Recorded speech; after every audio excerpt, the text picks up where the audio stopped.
Hello friends, welcome to taste of Sanvi. இன்றைக்கி நம்ம taste of சான்வியில் மார்பிள் கேக் எப்படி செய்கிறதுன்னு சொல்லிட்டு பார்க்கலாம். இதை சீப்ரா கேக்குன்னு சொல்லுவாங்க. இதுக்கு என்னென்ன பொருட்கள் தேவைன்னு சொல்லிட்டு பார்க்கலாம். நான் இன்றைக்கி கோதுமை மாவும் ப்ரௌன் சுகரும் யூஸ் பண்ணி செய்திருக்கிறேன். 2 கப்பு கோதுமை மாவு எடுத்துக்கோங்க. 1.25 கப்பு ப்ரௌன் சுகர் எடுத்துக்கோங்க. 7 டேபிள் ஸ்பூன் ஆயில் எடுத்துக்கோங்க. காய்ச்சி ஆற வச்ச பால் 1.25 கப் எடுத்துக்கோங்க. இதில் இருந்து 2 டேபிள் ஸ்பூன் தனியாக எடுத்து வச்சுக்கோங்க. வெனிலா எசன்ஸ் 1 டீஸ்பூன் எடுத்துக்கோங்க.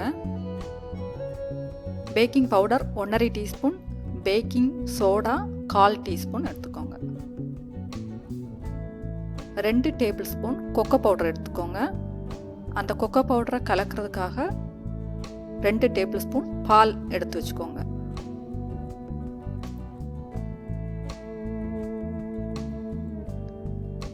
அந்த பால் தனியாக 1.25 கப் எடுத்து வச்சுக்கோங்க. அதிலேருந்து 2 டேபிள் ஸ்பூன் தனியாக எடுத்து மாற்றி வச்சுக்கோங்க. ஒரு பாத்திரம் எடுத்துக்கோங்க. அதில் இந்த ப்ரௌன் சுகரை சேர்த்துக்கோங்க. சேர்த்துட்டு விஸ்க் வச்சு நல்லா மிக்ஸ் பண்ணி விடுங்க. இந்த சுகருக்கு கூட நம்ம இப்போ ஆயில் சேர்த்துக்கலாம்.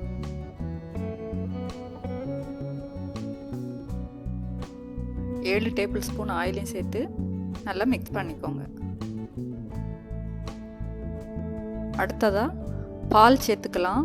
அந்த 1.25 கப்பு பாலில் 2 டேபிள் ஸ்பூனை எடுத்து தனியாக வச்சுக்கிட்டு மிச்சம் இருக்கிற பாலை இப்போ நம்ம சேர்த்துக்கலாம். ஏன்னா சில டைம் மாவு கட்டியாக இருக்கும். தண்ணியாக இருந்துச்சுன்னா பால் எக்ஸ்ட்ரா சேர்க்க வேண்டாம். கட்டியாக வந்துச்சுன்னா அந்த 2 டேபிள் ஸ்பூன் பாலையும் பார்த்துட்டு நம்ம சேர்த்துக்கலாம்.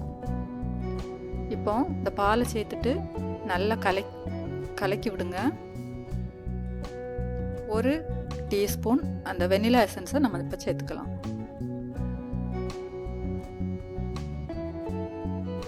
சேர்த்துட்டு நல்லா மிக்ஸ் பண்ணி விடுங்க. அடுத்ததாக ஒரு அரிப்பு எடுத்துக்கோங்க. அதில் இந்த மாவு பொருட்களை எல்லாம் நம்ம முதல்ல சேர்த்துக்கணும். கோதுமை மாவை சேர்த்துக்கோங்க.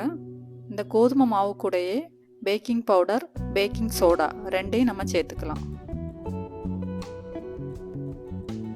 சேர்த்துட்டு நல்லா அரிச்சுக்கோங்க. கட்டி இல்லாமல் நல்லா அரிச்சு எடுத்துக்கோங்க.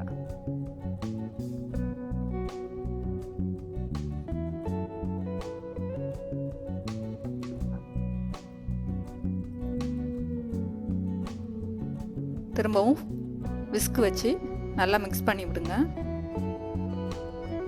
மிக்ஸ் பண்ணிவிட்டு தண்ணியோட அளவை பார்த்துக்கோங்க. ரொம்ப கட்டியாக இருந்துச்சுன்னா நம்ம அந்த 2 டேபிள் ஸ்பூன் பால் எடுத்து வச்சுருக்கோம்ல, அதை சேர்த்துக்கணும். இப்போ நமக்கு மாவு கொஞ்சம் கட்டியாக இருக்குது. அந்த எடுத்து வச்ச பாலில் 1 டேபிள் ஸ்பூனை நம்ம சேர்த்து கலக்கி பார்க்கலாம். இப்போ எக்ஸ்ட்ரா அந்த 1 டேபிள் ஸ்பூனையும் திரும்பவும் சேர்த்துக்கலாம். சேர்த்துட்டு நல்லா கலக்கிக்கோங்க. இந்த பதத்துக்கு மாவு இருக்கணும். அதாவது நம்ம தூக்கி விடும்போது பாயிற அளவுக்கு இந்த அளவுக்கு இருக்கணும். இப்போ நம்ம கேக்குக்கு தேவையான மாவு ரெடி பண்ணியாச்சு. இந்த மாவை 2ஆக பிரிச்சுக்கணும். எனக்கு மொத்தத்தில் 4 கப்பு மாவு இருந்துச்சு. அதை 2 கப்பாக நம்ம பிரிச்சுருக்குறோம். இதில் ஒரு பங்கில் அந்த கொக்கோ பவுட்ரு கலவையை சேர்க்க போகிறோம். முதல்ல இந்த கொக்கோ பவுட்ரு கூட பாலை சேர்த்து நல்லா மிக்ஸ் பண்ணணும். நீங்கள் கொக்கோ பவுட்ரை அரித்து சேர்த்துக்கோங்க. அரித்து நீங்கள் நல்லா அரிச்சிட்டு அந்த பாலை மிக்ஸ் பண்ணிங்கன்னா கட்டி இல்லாமல் வரும். இல்லாட்டி கட்டியாக இருக்கும். அதனால் ஒரு அரிப்பு வச்சு அரிச்சிட்டு பாலை மிக்ஸ் பண்ணி நல்லா கலக்கி வச்சுக்கோங்க. இப்போ நான் இன்றைக்கி 8 இன்ச் பேன் எடுத்துருக்கிறேன். அதில் பட்டர் தடவிட்டு இந்த மாதிரி பட்டர் பேப்பர் வச்சுக்கோங்க. அடுத்ததாக நம்ம கலக்கி வச்சுருக்க அந்த கொக்கோ பவுடர் மிக்ஸை 1 பங்கு மாவு கூட சேர்த்து நல்லா கலக்கணும். கலக்கிட்டு அந்த ஒவ்வொரு பங்கு மாவையும் 6ஆக பிரிச்சுக்கோங்க.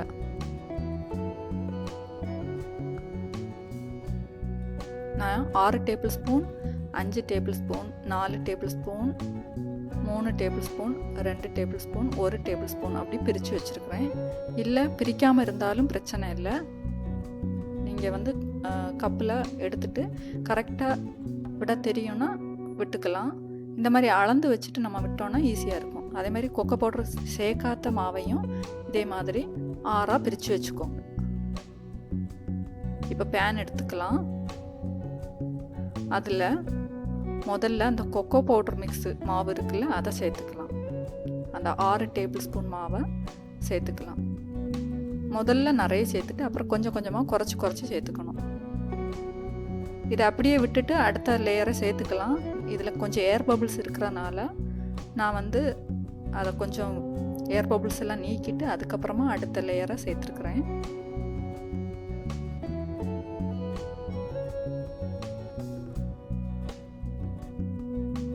இப்போ கொக்கோ பவுடர் சேர்க்காத அந்த கோதுமை மாவு மிக்ஸை நம்ம சேர்த்துக்கலாம். அடுத்ததாக திரும்பவும் கொக்கோ பவுடர் சேர்த்த கேக் மிக்ஸை அடுத்த லேயராக சேர்த்துக்கணும்.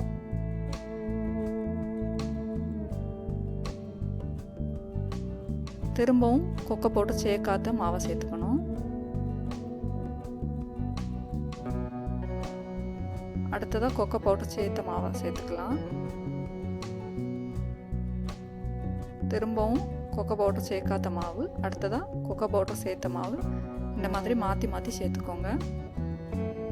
இந்த மாதிரி நம்ம 6ஆக பிரித்து வச்சுருக்கிற மாவையும் ஒன்றுக்கு மேலே ஒன்றா சேர்த்துக்கணும். முதல்ல நிறைய சேர்த்துட்டு அதுக்கப்புறம் கொஞ்சம் கொஞ்சமாக குறைச்சி கொண்டு வரணும். இப்போ கடைசி லேயரையும் சேர்க்க போகிறோம். கடைசியாக அந்த கொக்கோ பவுடர் மிக்ஸ் வர்ற மாதிரி பார்த்துக்கோங்க. அடுத்ததாக ஒரு குச்சி வச்சு ஒரு டிசைன் மாதிரி வச்சுக்கலாம். இப்போ எல்லா லேயரையும் நம்ம சேர்த்தாச்சு.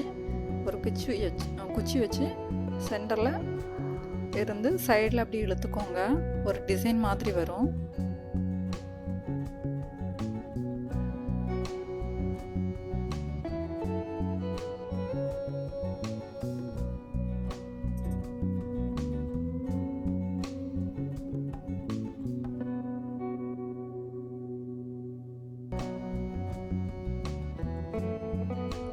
நம்ம அந்த குச்சியை வச்சு கோடு வரைஞ்சாச்சு. அடுத்ததாக அவனை வந்து 350 டிகிரி ஃபாரன்ஹீட்டில் செட் பண்ணிக்கோங்க.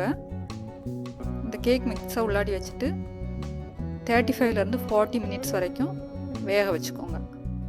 35 மினிட்ஸ்க்கு அப்புறமா ஓப்பன் பண்ணி பாருங்கள். இப்போ பாருங்கள், நமக்கு கேக் ரெடி ஆகிடுச்சு. சென்டரில் ஒரு குச்சி வச்சு குத்தி பார்த்துக்கோங்க. அந்த குச்சியோட நுனியில் மாவு ஒட்டாமல் வந்துச்சுன்னா கேக் வந்துடுச்சுன்னு அர்த்தம். சப்போஸ் ஒட்டிடுச்சுன்னா ஒரு 2 நிமிஷம் கூட உள்ளாடி வச்சுக்கோங்க. வச்சுட்டு அப்புறமா எடுத்துக்கோங்க. இப்போ நமக்கு மார்பிள் கேக்கு தயாராகிடுச்சு.